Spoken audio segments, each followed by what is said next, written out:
자, 인사드리겠습니다. 여러분 안녕하세요. 네, 반갑습니다. 한 주간 잘 지내셨나요? 의자 배치가 좀 달라지니까 분위기가 좀 색다르게 느껴집니다. 오늘은 저희가 공과 8과를 나가도록 하겠습니다. 오늘 8과는 십자가에 대한 부분인데요. 한번 공과를 좀 펴주시고요. 공과를 중심으로 좀 이렇게 몇 말씀을 좀 찾아보겠는데요. 오늘 십자가라고 하는 거는 성경의 중심이잖아요. 성경의 중심 메시지이고 또 십자가에 관계된 말씀 구절들이 참 많이 있더라고요. 그래서 사실 어떤 말씀을 좀 펴서 좀 같이 좀 살펴볼까 이런 부분에 고민이 좀 많이 됐습니다. 그러나 이제 이 공과의 좀 흐름에 따라서 좀 대표적인 십자가가 우리에게 전해주는 메시지 그거에 대해서 한번 다시 생각해 보면 좋겠다 생각이 들고요. 이런 공부를 저희가 하는 이유는 저희 각자의 것으로 삼고 또 우리 삶의 그 십자가의 정신이라고 할까요? 십자가의 메시지 또 십자가의 어떤 교훈, 진리 이것을 체화해서 우리 삶에 살아내는 것이라고 할 수 있을 것입니다.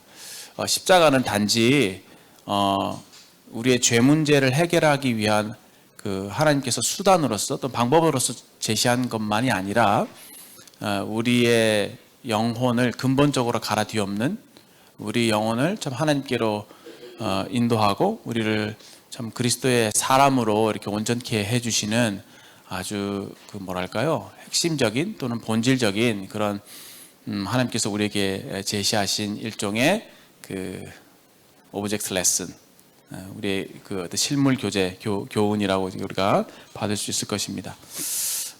그래서 오늘의 주제는 십자가의 의미인데요. 왜 십자가인가입니다. 왜 십자가인가? 왜 십자가인가? 다른 의미로 하면 그렇습니다. 지난 시간까지 저희가 죄의 문제에 대해서 살펴봤죠. 또 죄의 문제, 또 그 죄에 대해서 하나님께서 이제 그리스도를 이제 예비하신 사건, 예비하신 것에 대해서 말씀을 들었습니다. 그 주제가 너무 좋았죠. 하나님께서 우리를 위해서 예수님을 예비해 주셨다, 준비해 주셨다라는 것이 너무 놀라운 사실입니다.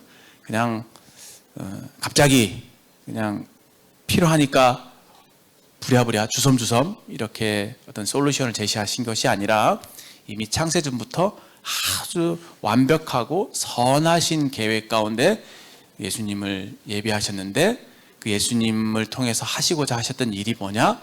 바로 오늘 우리가 다루고 싶은 십자가라고 하는 겁니다. 여러분 십자가 하면 어떤 생각이 좀 드나요? 십자가 하면 별로 이렇게 좋은 생각이 안 들죠. 십자가 하면 저는 제일 먼저 생각나는 게 패션 오브 크라이스트. 아주 그냥 영화가 아주 그냥 이미지를 너무 확 새겨놔서 그게 생각이 납니다. 여러분 어떻나요? 십자가 하면 어떤 생각이 드나요? 목걸이? 십자가 목걸이 예쁘죠. 팔찌 다 하시나요? 기독교의 상징으로 되어 있죠. 기독교의 상징. 그리고 예배당 높은 첨탑 위에 달려 있는 십자가. 그래서 모든 사람이 교회를 생각할 때 교회 십자가, 십자가의 예수 그리스도를 믿는 종교 이렇게 흔히들 알고 있습니다. 십자가가 왜 복음의 중심에 있는지, 십자가가 왜 우리의 신앙에 있어서, 신앙이라고 하는 것은 faith, 믿음입니다. 믿음. 우리가 믿는 바의 핵심이 되는지를 오늘 한번 생각해 보고자 합니다. 단지 그 십자가가 우리의 죄 사함을 위한 수단으로서 하나님께서 제시하신 솔루션일 뿐만 아니라 거기 더 나아가서 우리의 신앙을, 우리의 믿음 생활을 가능케 하는 그 능력으로서의 십자가를 생각해 보고자 하는 것입니다. 먼저 말씀 구절을 먼저 찾아봐야 될 것 같은데요. 자, 십자가의 도에 대해서 고린도전서 1장 17절 말씀을 보겠습니다. 고린도전서 1장 17절.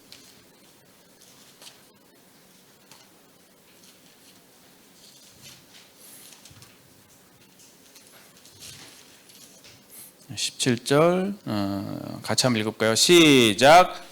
죄송합니다. 18절이네요. 죄송해요. 시작. 십자가의 도가 멸망하는 자들에게는 미련한 것이요 구원을 받는 우리에게는 하나님의 능력이라. 여기 십자가의 도가 있는데 멸망하는 자들에게는 미련하게 보이지만 구원을 받는 우리에게는 하나님의 능력이다 라고 말하고 있습니다. 21절도 한번 같이 읽어볼까요? 21절, 22절, 24절까지 한번 같이 읽어보면 좋겠습니다. 21절부터 24절까지 시작. 하나님의 지혜에 있어서는 이 세상이 자기 지혜로 하나님을 알지 못하므로 하나님께서 전도에 미련한 것으로 믿는 자들을 구원하시기를 기뻐하셨도다. 유대인은 표적을 구하고 헬라인은 지혜를 찾으나 우리는 십자가에 못 박힌 그리스도를 전하니 유대인에게는 거리끼는 것이요 이방인에게는 미련한 것이로되 오직 부르심을 받은 자들에게는 유대인이나 헬라인이냐 그리스도는 하나님의 능력이요 하나님의 지혜니라. 이 말씀을 하게 된 배경은 고린도 교회에 심각한 문제가 있었습니다. 분열의 문제가 있었죠. 그 분열의 문제의 그 근본적인 원인은 그들이 십자가의 도를 버렸기 때문이다. 다시 말해서 이 가장 신앙의 기초가 되는 십자가의 정신을 버렸기 때문에 그것을 버리고 사람을 자랑하는, 사람을 의지하는 아주 육신적인 모습으로 나타났기 때문에 그 고린도교에 많은 심각한 문제들이 시작됐다는 것이죠. 그래서 바울은 이 고린도전서 1장을 시작하면서 십자가의 도가 얼마나 중요한지를 피력하고 있습니다. 그런데 이 십자가의 도가 유대인에게는 미련하게 보이고 헬라인에게는 어떻다고요?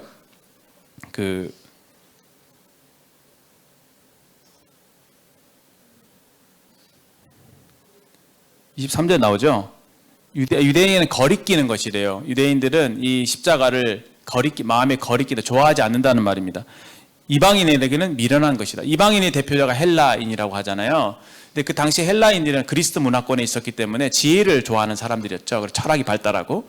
근데 그들에게는 뭔가 좀 더 세련된 거, 좀 더 멋있는 거, 좀 더 사람들이 들었을 때 혹할 만한 그런 아주 아름다운 이야기들을 바랬을 것입니다. 근데 이제 하나님께 제시하신 십자가라고 하는 것은 그들의 보기에 너무 좀 지혜롭지 못하고 어리석어 보이는 좀 폼나지 않는 그런 것이었다는 것이죠. 그리고 유대인들은 이제 표적을 구하는 것이죠. 기본적으로 하나님께로부터 오는 특별한 어떤 능력, 신비한 그런 것들, 이런 것들을 추구하는 것이 유대인이었는데 그들에게는 이제 십자가가 굉장히 거리끼는 것이었다. 왜냐? 하나님이 굉장히 능력 없는 약하신 모습으로 드러난 것이 십자가이기 때문에 그렇다는 것입니다. 이해되시나요? 그러나 구원을 받는 우리에게는 구원을 받고 나서 보니 그렇게 별거 아닌 것처럼 보였던, 초라하게 보였던 그 십자가가 참 하나님의 지혜이고, 그렇죠? 이방인들에게는 지혜라고 했잖아요. 지혜롭지 못한, 지혜를 구하는 그들에게는 참 지혜가 되고 능력을 구하는 그들에게는 참 하나님의 능력인 것을 우리가 고백할 수 있게 된다는 겁니다. 첫 번째 포인트예요. 십자가는 하나님의 지혜이고 하나님의 능력이다. 구원을 받는 우리에게 구원을 주시는 능력이면서도 온전한 의미에서 구원을 이루시는 하나님의 지혜가 되시는 것이 십자가다 입니다. 왜 그럴까? 왜 그럴까요? 우리가 지금 계속 어떻게 보면 복음의 시리즈를 해오고 있잖아요. 그리고 우리 죄에 대한 문제를 다뤘고, 맨 처음에 하나님부터 시작했잖아요. 하나님 다뤘고, 하나님 어떤 분이시고, 또 죄가 어떻게 시작됐고, 이렇게 끌고 왔죠. 그러다가 이제 이 죄 문제를 해결하기 위해서 하나님께서 예비하신 분이 바로 예수 그리스도. 그분의 인성과 신성에 대해서 우리가 배웠습니다. 그리고 이제 이 예수님께서 결국은 십자가를 지어야 되는 오늘의 공과까지 이르게 된 것이죠. 한번 생각을 해봅시다. 죄로 한번 거슬러 올라 볼까요? 죄. 제일 처음에 죄는 어디에 있었습니까? 하늘나라에 있었죠. 하나님은 전지전능하신 분, 창조주 하나님, 선하신 하나님, 복 주시길 기뻐하신 하나님, 사랑으로 충만하신 하나님입니다. 그래서 천사를 만드실 때에도 하나님 너무 선하셔서 그 피조물인 천사에게 하나님이 주실 수 있는 것을 다 주신 것 같아요. 모든 능력과 모든 아름다운 거, 가장 영광스러운 모습으로 바꿔주신 거예요. 만들어주신 거예요. 너무 놀랍죠? 제가 만약에 누굴 부린다면 그 정도까지 높이지 않을 거예요. 적정하게 어느 정도의 능력만 주지, 하나님과 견줄 수 있을 만큼의 교만에 이르기까지 그렇게 주지는 않을 거예요. 근데 하나님은 천사에게 다 주셨어요. 하나님이 주실 수 있는 것들을. 그런데 다르죠. 하나님은 근본이신 분, 영원하신 분, 모든 것의 원이 되신 분이지만 천사는 어떻습니까? 피조물이죠. 이의 잘못은 무엇이었어요? 교만. 자기가 하나님처럼 되고자 하는, 될 수 있다고 하는 교만이었죠. 근데 그 동일한 죄가 인간에게 들어옵니다. 어떻게 해요? 나도 하나님처럼 될 수가 있어. 하나님처럼 되고자 하는 그 마음에 따라서 인간이 하나님 앞에 교만한 마음. 그래서 하나님께 반역을 일으키게 됐죠. 그래서 하나님 말씀에 불순종함으로 죄가 들어오게 된 겁니다. 교만이라는 것을 생각해 보세요. 교만. 하나님처럼 되고자 하는 그런 마음. 그것이 죄의 시작이었는데, 이제 하나님께서 그 인간의 교만한 마음을 돌이키시는데 사용하신 방법이 십자가다라는 거예요. 십자가다. 예수님께서 이 땅에 오셨죠? 우리가 다 하나님께 반역죄를 지었잖아요. 반역죄를 지어서 그 하나님의 심판을 피할 수 없는 상태가 됐습니다. 그런데 예수님께서 이 땅에 찾아와 주셨음에도 불구하고 여전히 인간들의 마음은 교만했죠. 여전히 하나님께 대한 반역을 버리지 않았습니다. 예수님께서 오셨지만 이스라엘 백성들은 그 예수님을 이제 배척했던 것입니다. 우리가 전도를 하다 보면은 사람의 마음이 얼마나 완악한지, 얼마나 돌이키기 힘든지를 보게 됩니다. 제가 제 자신을 볼 때에도 제 마음을 제가 컨트롤이 잘 안 돼요. 여러분 되나요? 여러분 안에 있는 죄성, 또 제 안에 있는 죄성, 마음대로 안 되죠. 그 마음에 일어나는 그 교만한 마음들, 하나님 앞에 굴복지 않는 이 불경건한 것들, 이런 것들이 해결이 잘 안 됩니다. 인간이 아무리 인간의 힘과 노력으로 하나님께 정성을 다하고 하나님을 사랑하고 하나님께 예배하고 하나님을 섬기고 싶어도 그게 인간의 힘으로 안 된다는 거예요. 안 돼요. 아무리 해도 되지 않습니다. 인간의 마음속에 있는 이 근원적인 죄인 이 교만, 이것은 해결되지가 않습니다. 그런데 하나님께서 이 인간의 교만한 마음을 낮추시고 우리의 마음을 완전히 하나님께로 돌이키시는 데 있어서 제시하신 그 하나님의 해결책이 바로 십자가였다는 겁니다. 예수님께서 근본 하나님의 본체이시고 이 땅에 찾아오실 때 그 큰 능력과 위엄을 가지고 오셔서 사람들을 위협하시고 사람들 앞에서 막 하나님으로서의 모습을 온전히 보여주셨다면은 아마 예수님을 믿지 않을 또는 믿을 수 없는 사람이 없었을 거예요. 그런데 우리가 지난 시간에 살펴본 것처럼 완전한 인간이 되시고 완전히 종의 모습으로 낮아지시고 또 그저 하나님 말씀에 순종하셔서 그 십자가라고 하는 볼품없는 그 죽음을 담당하심으로 인해서 하나님 아버지의 뜻을 온전히 이루셨죠. 거기에 매달리신 겸손하게 하나님의 뜻에 순종하셔서 십자가에 매달리신 예수님을 보게 될 때 신기하게도 우리의 교만한 마음, 딱딱한 마음이 다 눈녹듯 녹아지고 그 앞에서 무릎을 꿇게 되는 겁니다. 그 앞에서 고개를 숙이고 눈물을 흘리고 참된 회개가 일어나게 되는 것이죠. 놀랍습니다. 하나님께서는 강한 방법으로 강함을 이기지 않으셨고 극도의 약함을 통해서 강함을 이기시는 놀라운 그 지혜를 발휘하셨죠. 그것이 이제 십자가에, 예수님의 십자가에 담긴 의미라고 먼저 한번 생각해 볼 수 있습니다.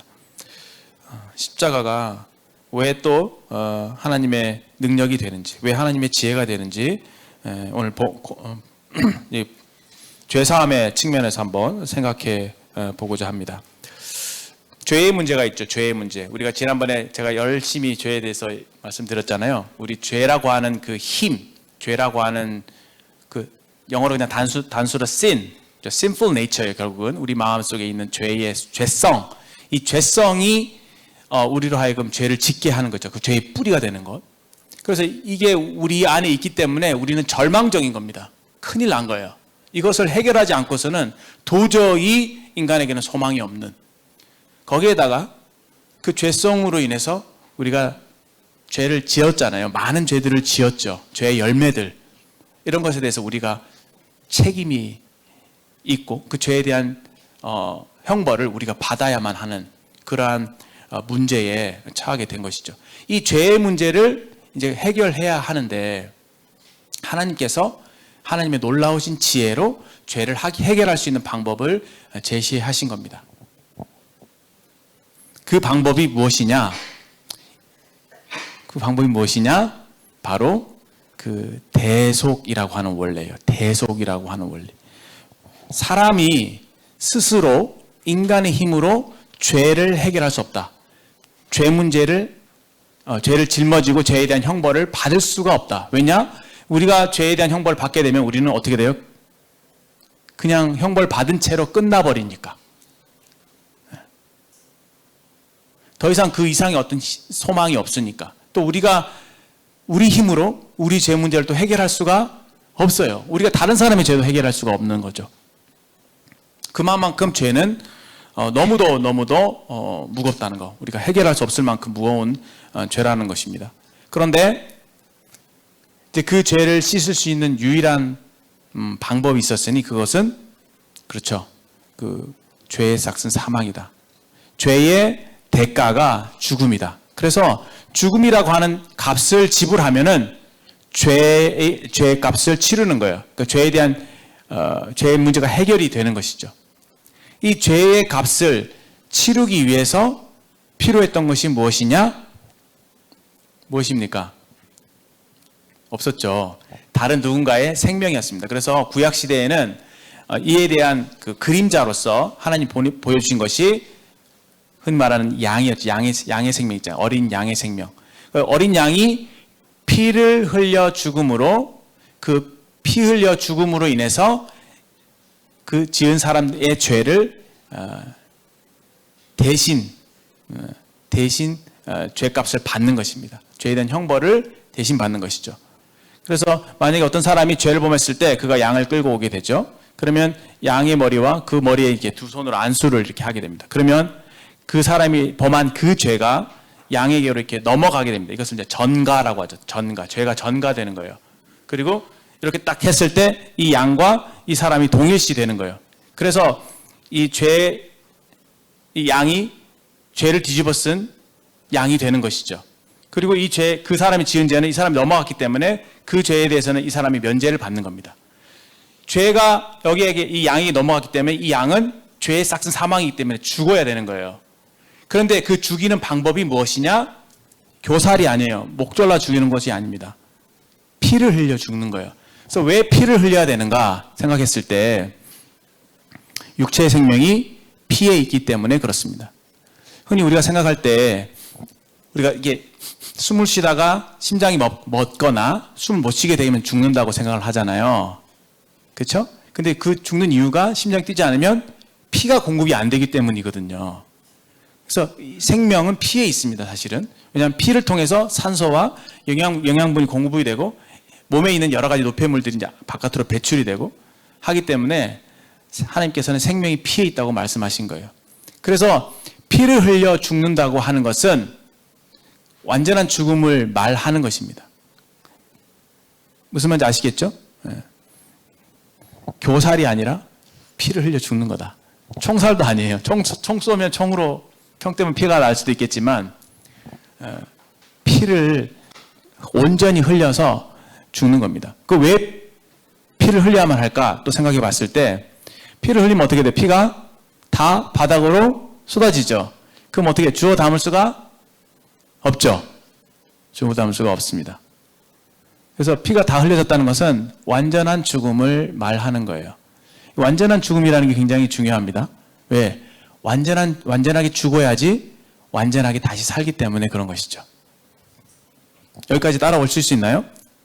육체의 생명은 피에 있기 때문에 피를 흘려 죽는 것만이 죄를 대속할 수 있다. 죄의 용서를 받을 수 있다. 죄가 씻겨질 수 있고 해결될 수 있다. 이 원리입니다.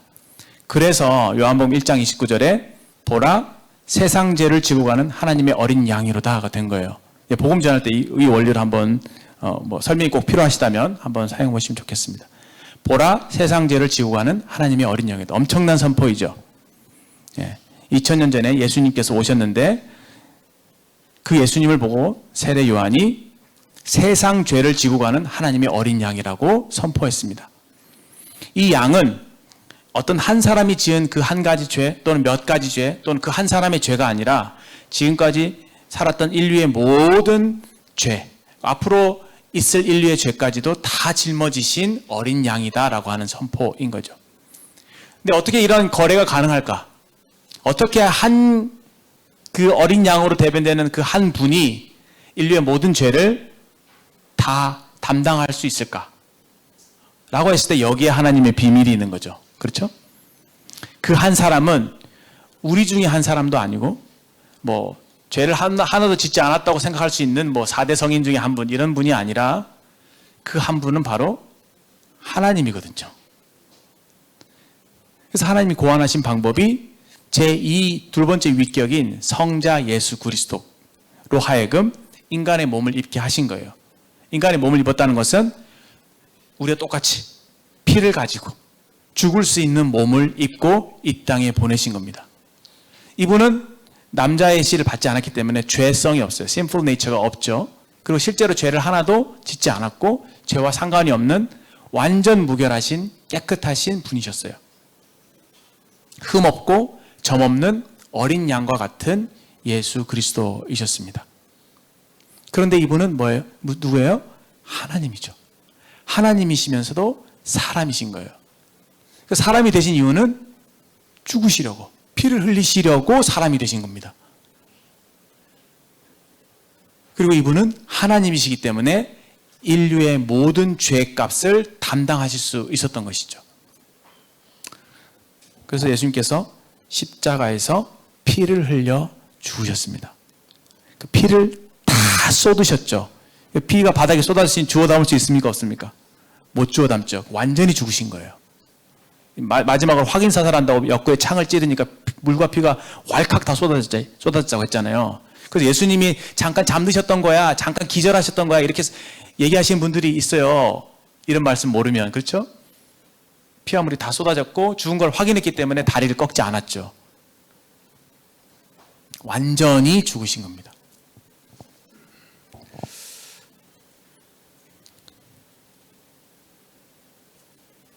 그래서 어떻게 됩니까? 우리의 죄를 다 담당하셨으니까 예수님이 그 죄를 해결하셔야 되잖아요. 담당하셨으니까, 짊어지셨으니까. 그래서 하나님께서 죄를 심판하실 때 사람을 심판하실 수가 없어요. 왜냐하면 사람을 심판해버리면은 그냥 심판으로 끝나버리는 거예요. 그리고 그걸로 인해서 어떻게 돼요? 영원히 하나님과 결별하는 겁니다. 그렇다고 해서 이 사람이, 왜냐하면 인간이 지은 죄가 너무도 크기 때문에 다른 어떤 것으로도 인간의 생명으로 해결되지 않는 거예요. 무슨 말인지 아시겠어요? 자, 제가 죄를 이만큼 지었어요. 평생 동안. 그래서 하나님 앞에 갔어요. 하나님, 저 죄 지었어요. 저 그냥 죽여주세요. 한다고 해서 죄 문제가 해결되나요? 아니라는 거예요. 이해되시나요? 그것으로 해결되지 않습니다. 나의 생명으로 내 죄를 갚을 수가 없어요. 그래서 인간이 딜레마인 겁니다. 그래서 인간의 모든 죄를 담당하고도 넉넉히 남을 만한 그 정당한 값, 그 프라이스가 필요했던 거예요. 그 정당한 가치. 근데 인류의 모든 죄와 예수 그리스도의 보혈, 생명이라는 것을 비교했을 때 어느 것이 더 가치 있을까? 당연히 양팔절을 놨을 때 어떻게 될까요? 어디로 기울까요? 무엇이 더 무겁나요? 예수님이 훨씬 무겁죠. 왜냐? 이 생명은 하나님의 생명이니까. 하나님이 인간의 몸을 입고 치러야 될 치르신 값이니까 하나님의 생명이었던 거예요. 놀랍지 않나요?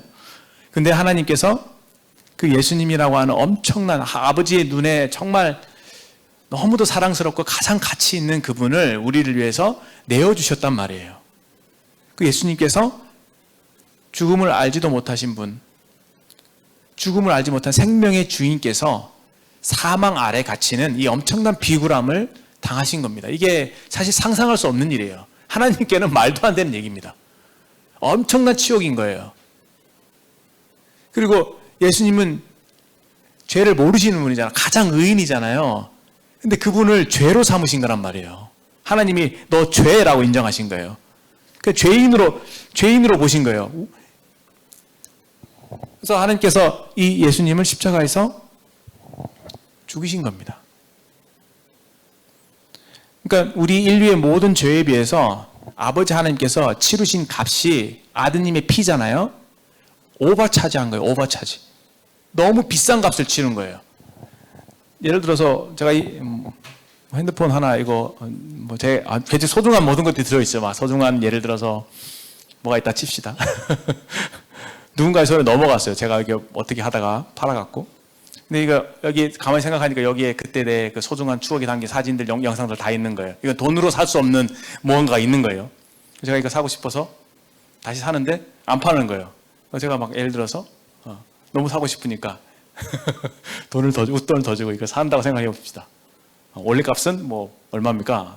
100, 한 30만 하나요?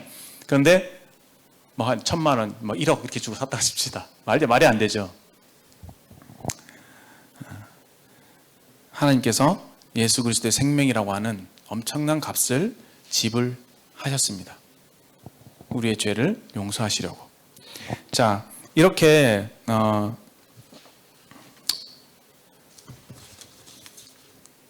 하나님께서 우리를 위해서 그런 예수님을 예비하셨는데 이 십자가가 필요한 이유는 첫 번째로는 하나님의 공의와 자비를 온전히 만족시키기 위해서입니다. 인간이 죄를 범했잖아요. 근데 인간을 사랑하시기 때문에 인간을 벌하실 수 없는 거예요.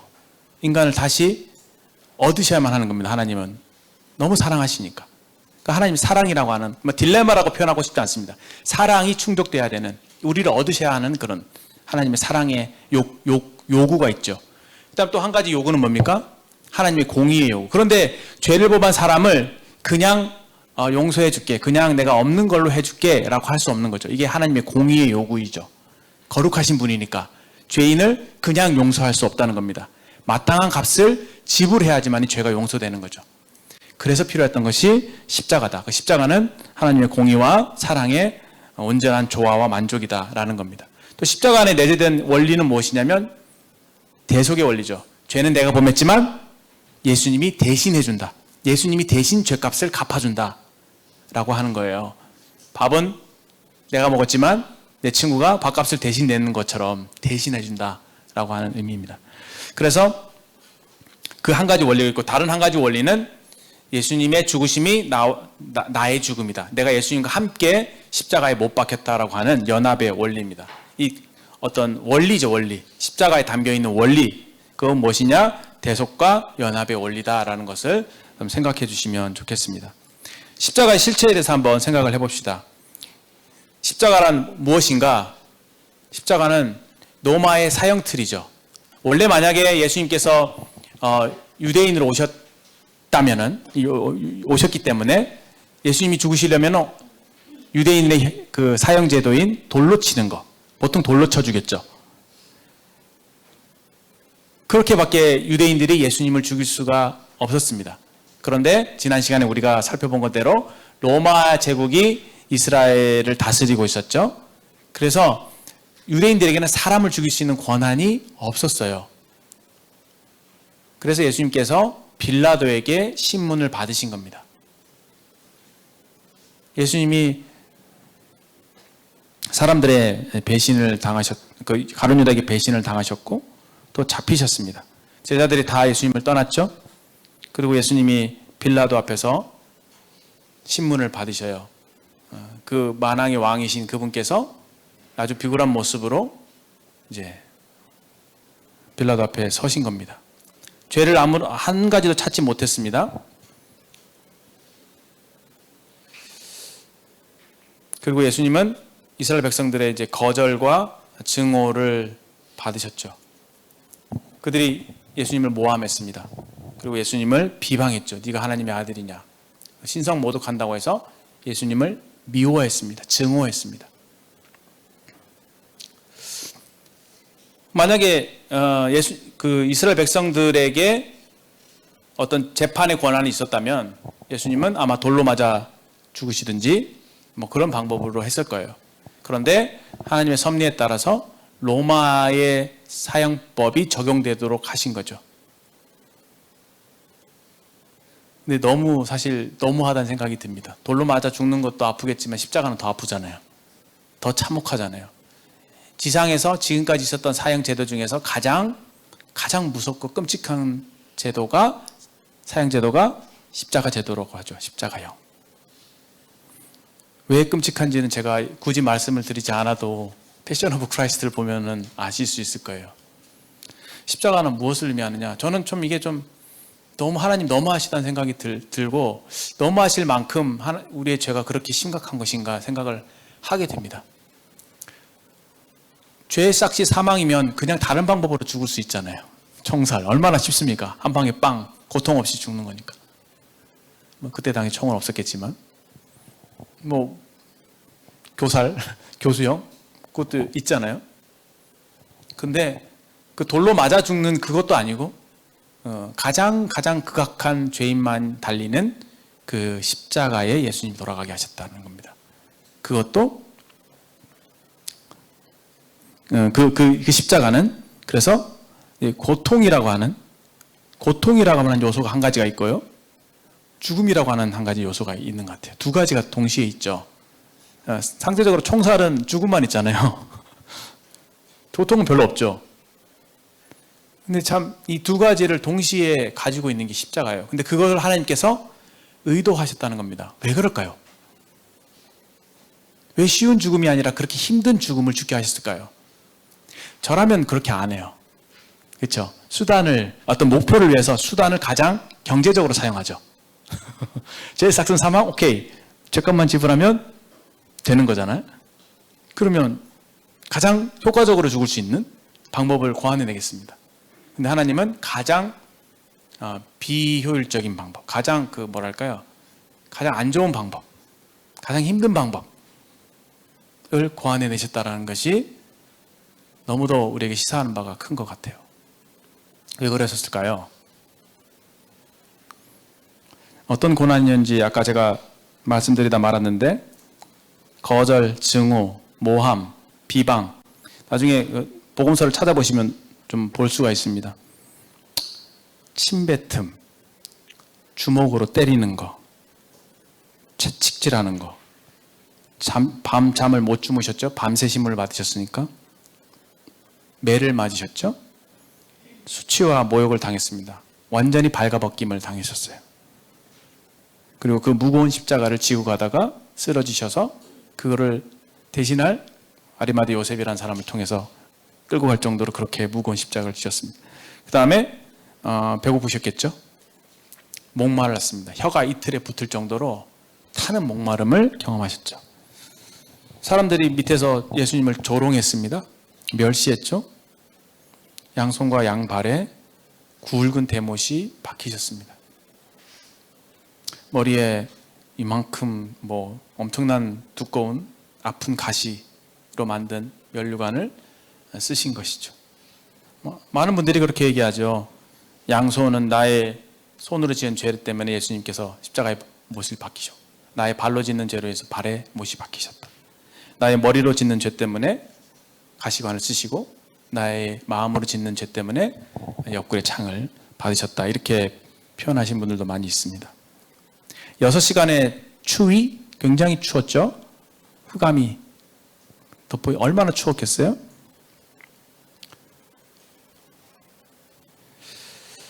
그 모든 고통보다도 그 아버지께 버림받는, 이거는 정말 우리가 이해할 수 없습니다. 하나님이 거룩하시다고 할 때 이 거룩은 순수함을 의미하거든요. 순수함. 하나님이 사랑이라고 할 때 그 사랑은 정말 순수한 사랑입니다. 한 번도 아버지를 떠나보신 적이 없는, 아버지의 품속에 계시는, 그렇죠? 아버지 품속에 계시는 그 아버지 사랑으로만 만족하시는 그 아드님이 아버지와 끊어지는, 아마 그 고통이 가장 큰 고통이었지 않을까 싶습니다. 우리 인간이 이해할 수 없는.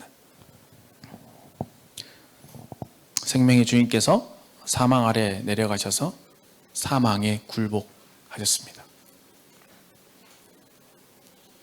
이것이 십자가였던 것이죠. 그러면 이 십자가를 통해서 우리 주님이 어떤 것을 이루셨는지를 좀 보겠습니다. 이건 좀 여러분들 좀 기록을 해두시면 좋겠어요. 영어 공부 좀 합시다. 왜냐하면 한국말에 이게 잘 없어요. 한국말 물론 옮겨진 건 있지만 한번 예수님이 십자가를 통해서 어떤 일이 이루어졌는지 한번 보겠습니다. 첫 번째는 구원이에요. 구원. 성경에 나옵니다. 구원, salvation. 그렇죠? 구원 받았다 하잖아요. 구원. 구원이라는 것은 어디에 내가 빠져 있는데 거기서부터 구출받는 걸 의미하잖아요. 그래서 어디로부터의 구출입니까?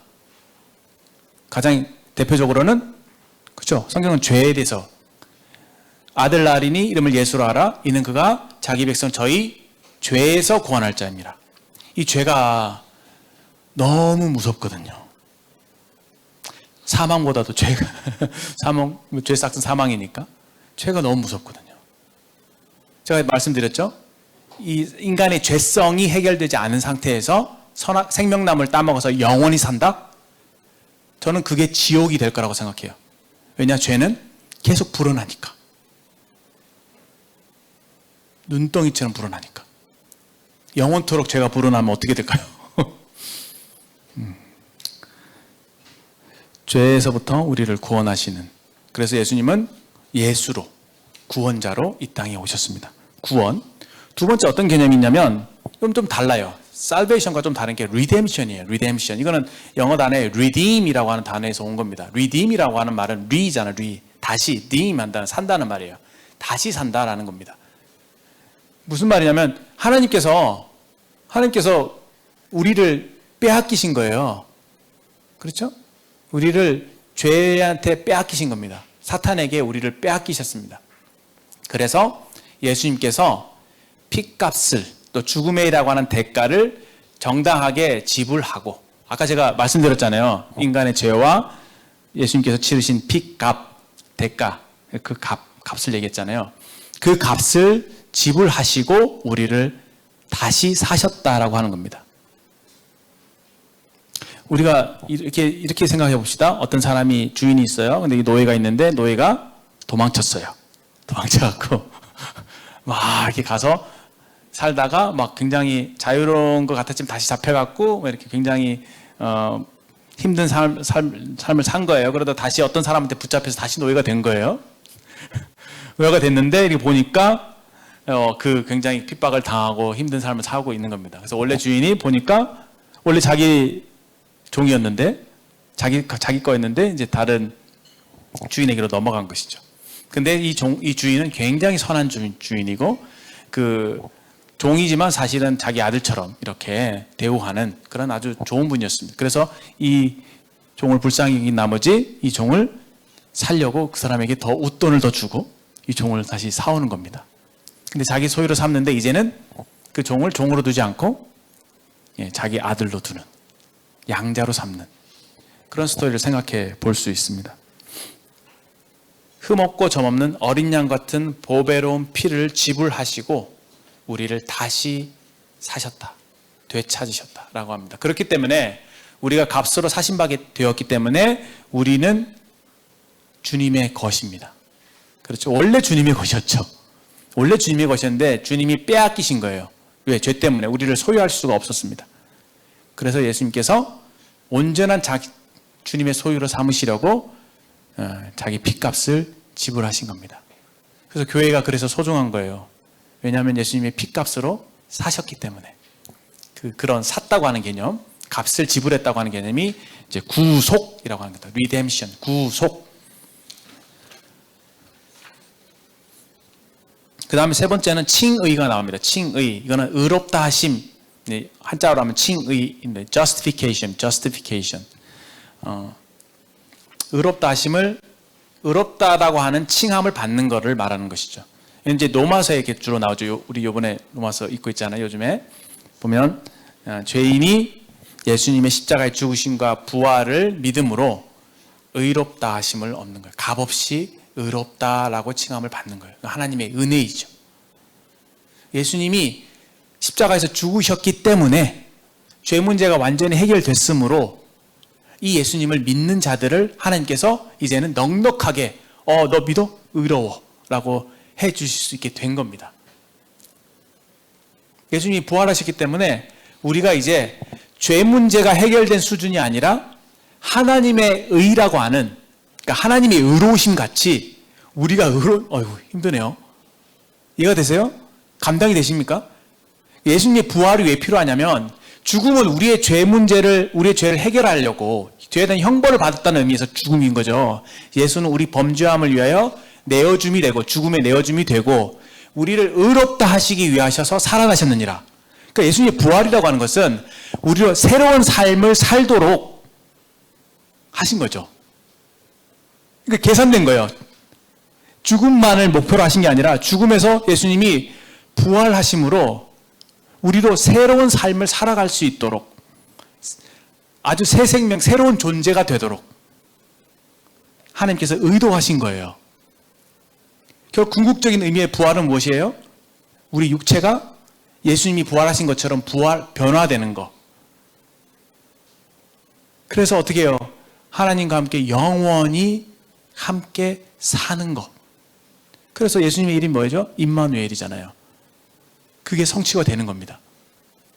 죄를 해결한다는 문제의 차원뿐만 아니라 이제 예수님과 함께 부활해서 예수님과 함께 영원히 살게 되는, 연합되는 그것을 하나님께서 의도하셨다고 하는 거예요. 그 다음에 다음은 이 부분이 아까 비슷한 부분인데 이제 화목입니다. 화목. 이거는 reconciliation이라고, reconciliation. 하나님과 화목하다는 개념이 성경에 많이 등장하죠. 거기에 등장하는 단어가 reconciliation이에요. 화목. 예수님께서 십자가를 지실 때 지성소의 휘장이 위로부터 아래로 찢어졌죠. 그렇죠? 지성소 휘장이 위로부터 아래로 찢어졌어요. 예전에는 그 지성소는 대제사장이 1년에 한 번 들어갈 수 있었고 완전히 자기를 깨끗하게 해야만 들어갈 수 있었고 피를 갖지 않고는 들어가지 못했거든요. 그리고 잘못하면은 죽어요. 그 언약궤 즉사한단 말이죠. 하나님의 임재를 견디지 못해서. 그래서 방울을 달아요. 그래서 방울 소리가 안 나잖아요. 그러면 죽었나 싶어서 이제 끈을 몸에 메고 이제 대상을 못 들어가니까 지성소에 잡아당겼던 거예요. 방울 달고 끈 달고 해서 피 가지고 두려운 마음으로 들어가는 겁니다. 대제사장이 1년에 한 번. 그런 지성소의 그 성소와 지성소를 사이에 둔 그 휘장, 그 휘장이 아마 이만큼 두껍다고 하죠. 이 휘장 위로부터 아래로 쫙 갈라진 겁니다. 그러니까 하나님 편에서 찢으신 거죠. 그래서 어떻게 돼요? 인간이 이제 죄에 대해서 신경 쓰지 않고 죄와 상관없이 자유롭게 하나님께 나아갈 수 있는 길을 열어두신 거예요. 하나님 편에서 이런 일을 다 이루신 겁니다.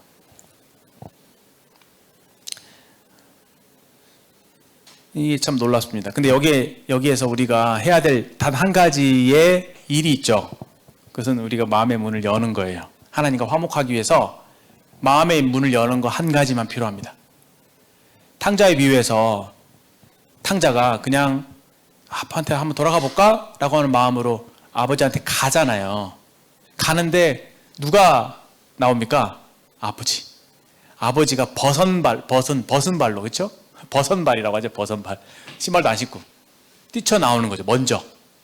구원이 마치 이와 같아요. 여러분 잘 안 믿어져요. 구원이 잘 안 돼요. 사실 어떤 면에서 핑계예요. 하나님은 우리가 원하는 것보다 더 하나님은 구원을 주시기를 원하시거든요. 근데 우리가 원하지 않습니다. 생각외로 우리 마음이 강팍해서 어떤 청년이 이제 그런 고백을 하는 거예요. 요한계시록 3장 20절에 예수님 문을 두드리시는데 네 마음의 문을 열면이라고 하는 말씀을 보여주니까 그 기도하라고 시키는데 그런 기도를 하는 거예요. 하나님, 제 마음의 문이 잘 안 열려요. 열고는 싶은데 잘 안 열려요. 그 마음에 있는 교만, 자존심? 이런 것들이 있는 거예요. 그냥 하나님 정말 도와주세요. 하나님, 제가 잘 안 돼요. 도와주십시오. 믿게 해주십시오. 라고 하는 그 하나님에 대한 그 마음 중심에서 우러나오는 그 어떤 절박한 기도? 그것이 마음의 문을 여는 거 아니겠어요? 살짝, 하나님 제가 키 드릴게요. 살짝만 열어놓을게요. 잡고 있지 않을게요. 하나님 먼저 열어주세요. 뭐 이 정도. 그 약간의 믿음, 그것만 보시고 하나님 아버지는 달려나가시는 거죠. 달려나가시는 겁니다. 우리의 구원이 많은 경우에 대부분의 포션이 우리에게 있지 않는 것 같아요. 하나님께 있습니다. 그러니까 구하기만 하면, 하나님 앞에 겸손히 엎드리기만 하면 우리의 구원이 임한다고 생각합니다. 그 다음 마지막으로 이거는 화목제물이라고 성경 그렇게 되어 있는데, 이거는 이제 우리말에 없는 표현이에요. 성경에 없는 표현인데, 영어로 하면 propitiation이라고 하는 단어가 있습니다. propitiation, 이거 화목제물로 세우셨으니, 이런 그 성경의 이런 그런 구절에서 나타나는 그런 단어인데, 이 개념은 굉장히 중요합니다. 왜냐하면 이 개념은 무엇이냐면, propitiate라고 하는 말은 달래다는 표현, 하나님의 마음을 달래다, 그런 표현이거든요. 근데 이것은 어떤 거냐면, 예수님께 모든 하나님께서 부을 수 있는 그 모든 진노가 예수님에게 다 쏟아졌기 때문에 이제 우리를 향해서 하나님께서 쏟으실 수 있는 그 분노 자체가 없는 거예요. 그 하나님의 거룩과 공의가 해결이 된 겁니다. 그래서 하나님께서 우리를 넉넉히 이렇게 받을 수 있게 된 거예요. 그런 의미에서 이제 화목제물이라고 이렇게 번역한 것 같아요. 예수님이 죄가 되셔서 십자가에서 하나님의 모든 진노를 다 받아주셨다. 그래서 어떤 의미에서 제가 왜 예수님 십자가에는 고통이라고 하는 요소가 추가가 됐을까? 죽음만 있지 않고 왜 그렇게 고통스럽게 죽게 하셨을까라고 했을 때, 하나님의 그 죄를 향한 하나님의 진노의 표현이라고 생각돼요. 하나님이 죄를 그렇게 미워하신다고 하는, 그렇게 하나님께서 죄를 다루셔야만이 하나님의 공의가 온전히 해소가 되는, 그 죄를 죄답게 십자가에서 다루신 것이라고 볼 수 있을 것 같습니다. 자, 그렇게 이제 5가지를 하나님께서 이루셨다. 다른 개념들도 있을 수 있지만 이제 5가지 정도를 생각해 봤고요. 이제 마지막으로 이제 십자가가 우리에게 던지는 질문이 있습니다. 여러분, 십자가를 생각할 때 어떤 마음이 드시나요? 우리 십자가를 볼 때 2가지 질문을 생각을 해야 합니다. 십자가는 우리에게 2가지 질문을 던진다고 봅니다. 저분이 저렇게 십자가에 달리신 것은 누구를 위함인가? 십자가는 누구를 위한 것인가? 저분은, 저렇게 죄가 없으신 분은, 저렇게 하나님이라고 하는 저분은 왜 저 참혹한 십자가에 달리셔야만 하는가? 그리고 2번째 질문은,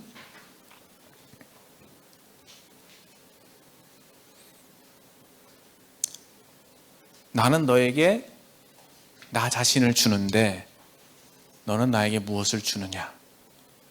라고 십자가는 물으십니다. 어떤 그 찬송가, 내 너를 위하여라고 하는 찬송가 혹시 아세요? 내 너를 위하여 몸 버려 피 흘려 내 죄를 속하여 내게 살 길을 주었다. 내 몸을 내게 주건만 너는 내게 무엇을 주느냐? 그 찬송가 작가가 이제 어떤 그 예수님이 십자가의 그 그림을 보면서 그림 밑에 이제 내가 너를 위해서 이렇게 내 자신을 주건만 너는 나를 위해서 무엇을 주느냐라고 하는 그 문구가, 그 그림, 예수님 십자가의 그림 밑에 있다고 있었대요. 그래서 그 자리를 뜨지 못하고 한동안 그걸 바라보다가 이 사람이 참 눈물을 흘리면서 이 찬송가를 지었다고 하는 이야기가 있습니다. 여러분, 십자가 앞에서 울어본 적이 있습니까? 십자가 앞에서 무릎을 꿇어본 적이 있습니까? 저는 감히 그렇게 모르겠습니다. 좀 과한 표현일지 모르겠지만 그렇게 십자가 앞에 무릎을 꿇어보지 않는 사람이 어떻게 하나님을 섬길 수 있을까? 십자가를 통과하지 않는 사람이 어떻게 지금 우리가 하고 있는 이 모든 일들을 할 수 있을까? 어떻게 교회에 나오며, 어떻게 예배를 드리며, 어떻게 봉사를 하며 할 수 있을까 생각이 듭니다. 우리는 십자가를 통과해야만 합니다. 거기서부터 모든 것이 시작이 되어야만 합니다. 우리가 만찬을 대하는 이유도 사실은 계속 그거를 잊지 않는 거죠.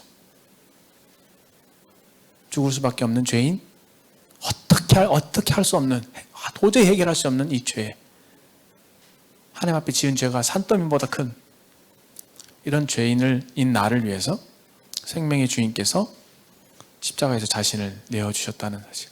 그래서 그 십자가 앞에 항상 서야 합니다. 서야 하고 그 십자가 앞에 무릎을 꿇어야 합니다. 나의 죄가 예수님을 그와 같이 십자가에 내몬 것이라는 사실을 잊어서는 안 되는 것이죠. 나라는 거, 내가 그렇게 했다는 것을 결코 잊어서는 안 됩니다. 다른 누구, 인류의 죄를 위해서 이게 아니라 나를 위해서. 거기서부터 예수님, 하나님의 뜨거운 사랑이 이제 위에서부터 쏟아지는 겁니다. 빗물처럼. 십자가 위로 하나님의 그 사랑 있죠. 사랑이 빗물처럼 우리에게 쏟아지는 거죠. 십자가 앞에 흘리는 그 눈물과 함께, 이거 굉장히 시적인 표현을 눈물과 함께 예수님의 하나님의 사랑이 빗물처럼 우리에게, 우리의 눈가로 이렇게 흘러져 내리는 겁니다. 저는 기독교가 그런 거라고 생각해요. 이 십자가를 통과하지 않은 사람은 결단코 하나님을 섬길 수 없습니다. 결단코 우리가 갖고 있는 성경 받아들일 수도 없고 믿을 수도 없고 그렇게 살 수 없다고 생각합니다. 히브리서 9장 13절, 13, 14절에 보면 이거 한번 찾아볼까요? 히브리서 9장 13절, 14절.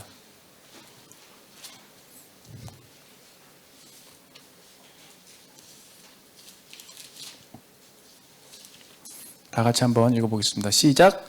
염소와 황소의 피와 및 암송아의 죄를 부정한 자에게 뿌려 그 육체를 정결하게 하거든, 거룩하게 하거든, 하물며 영원하신 성령으로 말미암아 흠없는 자기를 하나님께 드린 그리스도의 피가 어찌 너희 양심을 죽은 행실에서 깨끗하게 하고 살아계신 하나님을 섬기게 못하겠느냐.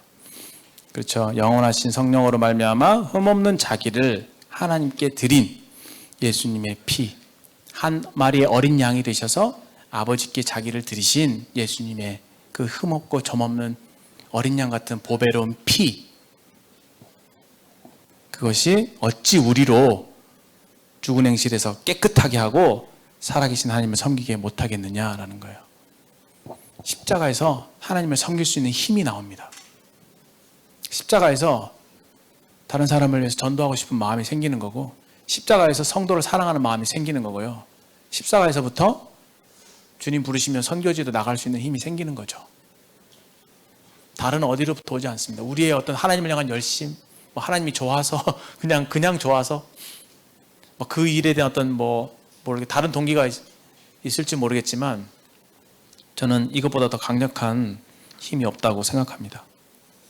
가히 우리의 높아진 마음을 낮추시고 우리를 주님께 온전히 순종하도록 이끄는 그 힘이 십자가에서부터 나오기 때문에 우리는 십자가는 하나님의 지혜요, 하나님의 능력이라고 우리가 할 수 있죠. 우리 내일이 청년 봉사데이, 그렇죠? 청년 봉사데이에 걸맞는 말씀 한마디 드리고 마치겠습니다. 4장. 이 말씀을 좀 기억했으면 좋겠습니다. 베드로전서 4장, 죄송합니다. 베드로전서 4장.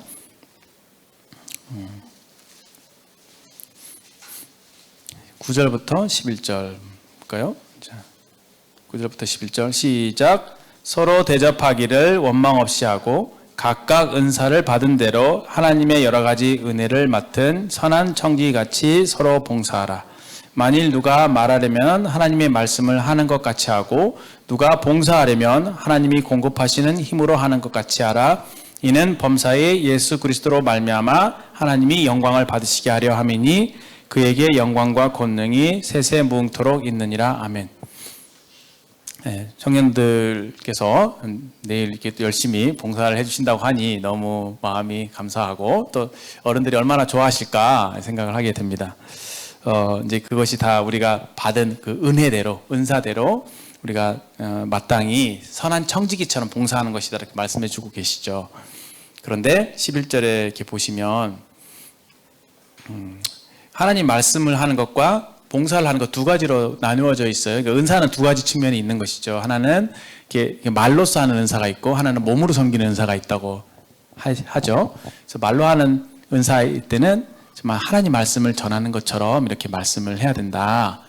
그래서 아주 조심스럽게 또 하나님을 두려워하는 가운데 이렇게 말씀의 은사를 사용해야 된다. 그런 말씀으로 이해하고 또 봉사를 할 때는 하나님이 공급하시는 힘으로 하는 것처럼 해야 된다라는 거죠. 그러니까 사람의 어떤 의지나 인간적인 어떤 생각이나 인간적인 힘으로 하는 것이 아니라 마치 하나님께서 능력을 주셔서 하는 것처럼 해야 된다라고 말씀하고 있습니다. 다시 말해서 하나님께 하듯이 그렇게 해야 된다고 말씀하고 있죠. 그런데 그렇게 하는 이유가 이는 범사에 예수 그리스도로 말미암아 하나님이 영광을 받으시게 하려 합니다. 이렇게 표현하고 있어요.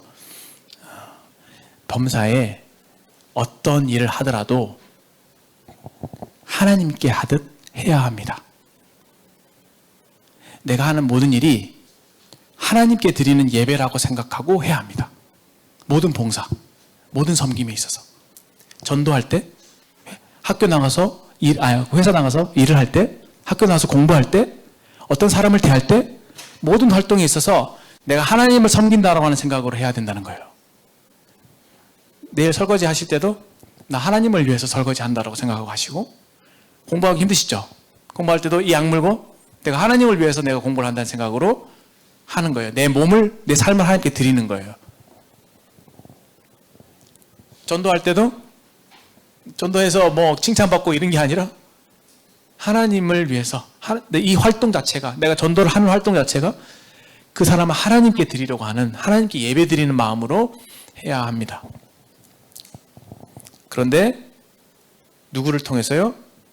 예수 그리스도로 말미암아 하나님께 영광을 돌리라고 말씀하세요. 그러니까 우리의 모든 봉사나 삶이나 모든 활동에 있어서 예수님을 통해서 하나님께 영광을 돌릴 수 있도록 돼야 된다. 그래서 우리가 필요한 게 십자가입니다. 모든 활동을 하고 난 이후에 우리 마음가짐이 십자가를 통해서 베풀으신 하나님의 사랑에 대해서 감사하는 마음으로, 십자가에서 나타난 주님의 그 은혜에 대해서 감동하는 마음으로, 내가 나를 위해서 너를 위해서 내 자신을 주는데 너는 나에게 무엇을 주느냐라고 하는 말씀에 응답하듯이, 주님, 제가 몸밖에 드릴 것이 없어 이 몸을 하나님께 바칩니다 라고 하는 생각으로 모든 봉사에 임해야 된다는 것이 성경의 가르침입니다. 청소를 하실 때도, 분리수거를 하실 때도 그 찬양 부르면서 몸밖에 드릴 것이 없어 이 몸 바칩니다 라고 하는 마음으로 하나님께 그 일을 행하게 될 때 이 말씀처럼 예수님으로 말미암아 아버지께서 영광을 받으시는 거예요. 아, 내 아들 주기를 잘했다. 내 아들 주기를 잘했다. 예수님을 통해서 이렇게 마음이 겸손하게 하나님 앞에 무릎을 꿇고 하나님을 참 그 은혜에 감동이 돼서 하나님을 순수한 마음으로 사랑하게 되는 그 하나님의 자녀들을 내다보시면서 아버지께서 기쁘게 아드님을 희생하셨다고 생각합니다. 그래서 우리의 삶이 십자가에서부터 시작이 되어서 하나님 아버지께 영광을 돌리는 삶이 되기를 간절히 바랍니다. 기도하고 마치겠습니다. 하나님 아버지 참으로 감사합니다.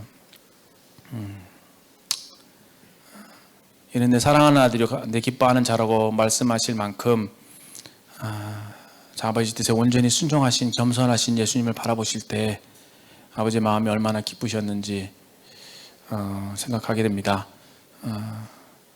가장 순수하신 사랑으로 사랑하시는 그 아드님을 우리 모든 사람을 위해서 내어주실 만큼 하나님 사랑이 그렇게 크셨다는 것을 말씀을 통해서 읽게 되지만 그 사랑의 깊이와 넓이를 저희가 다 이해할 수 없음을 아버지께 고백합니다. 아버지 하나님, 우리에게 귀하신 아드님을 내어주셔서 참 감사를 드리고 그 십자가 앞에서 우리가 여러 차례 고백했던 것처럼 우리의 모든 것이 다 주님의 것이고 그러기에 우리가 십자가 앞에서 기쁜 마음으로 우리 자신을 아버지께 드리게 됨을 고백합니다. 귀하신 아드님을 통해서 우리에게 생명을 주시고 구원하시고 하나님 아버지와 화목하게 해주신 놀라운 은혜를 생각하며 감사를 드리고, 이제 이 주님 안에서 우리에게 베푸신 하나님의 사랑을 온전히 누리게 하시고, 또 이것을 모르는 자들에게 참 이것을 전파하는 그런 주님의 증인으로서의 삶을 살아갈 수 있도록 저희들을 도와주시기를 원합니다. 예수님의 귀하신 이름으로 감사하며 기도합니다. 아멘. 네, 감사합니다.